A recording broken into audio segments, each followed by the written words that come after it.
नमस्कार किसान भाइयों, आप सभी का स्वागत है आपका अपना यूट्यूब चैनल एक्टिव किसान पे।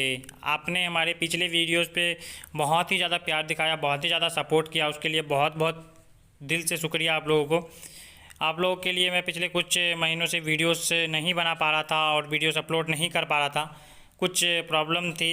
लेकिन अब आप लोगों के लिए कंटिन्यू वीडियोस बनाएंगे, वीडियोस अपलोड करेंगे। तो आज भी हम लोग के मक्का के विषय में चर्चा करने वाले हैं। आप लोग सपोर्ट किए, इसके लिए तहे दिल से आप लोग सभी किसान भाइयों का धन्यवाद। और इसी तरह सपोर्ट कीजिएगा ताकि आपके साथ साथ हम भी आगे बढ़ सकें। तो आप हमारे चैनल पर नए हैं जो भी भाई, तो चैनल को सब्सक्राइब कर लीजिए एंड वीडियो को लाइक कर दीजिए, बेल आइकन बगल में होगा उसे भी दबा दीजिए। तो आज के इस वीडियो में हम लोग बात करने वाले हैं मक्का के कुछ बेसिक पॉइंट के ऊपर, जैसे कि मक्का के खेत की तैयारी, उर्वरक प्लस सिंचाई की मुख्य अवस्था क्या होती है। इन 3 पॉइंट के आधार पर इस वीडियो पे बात करने वाले हैं। तो चलिए स्टार्ट करते हैं। सबसे पहले कि मक्का के खेत की जो तैयारी करनी है किस ढंग से करनी है। तो आपको बता दें किसान भाइयों कि मक्का की जब हम लोग खेत की तैयारी करेंगे 3 से 4 बार जुताई कर लेना है और उसके बाद खेत को अच्छी तरीके से समतल कर लेना है।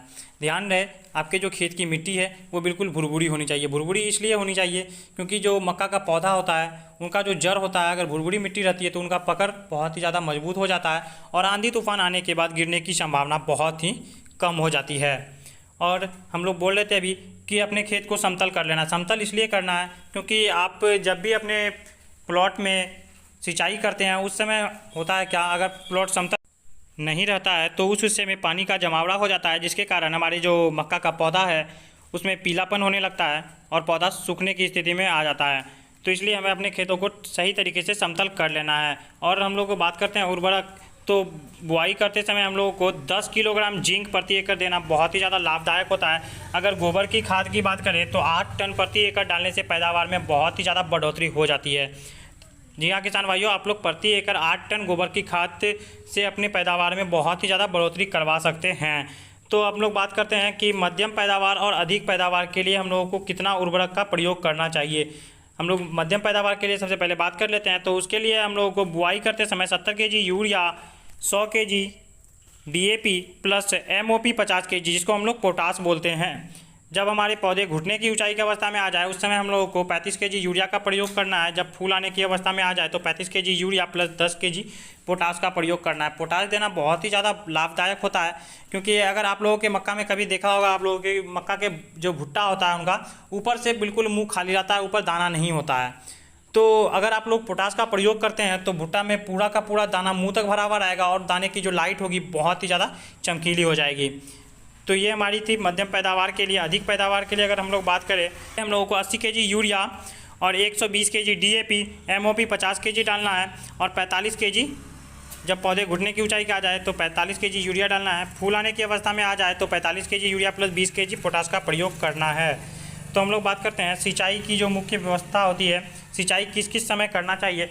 सबसे पहली सिंचाई जो हम लोग करते हैं तो अंकुर आने के तुरंत बाद कर देनी है। दूसरी सिंचाई घुटने की अवस्था में आने पे करना है और जब हम तीसरी सिंचाई करेंगे तो उस समय फूल आने की अवस्था में हम लोगों को करना है और चौथी सिंचाई दाना भरने की अवस्था में करनी है हम लोगों को।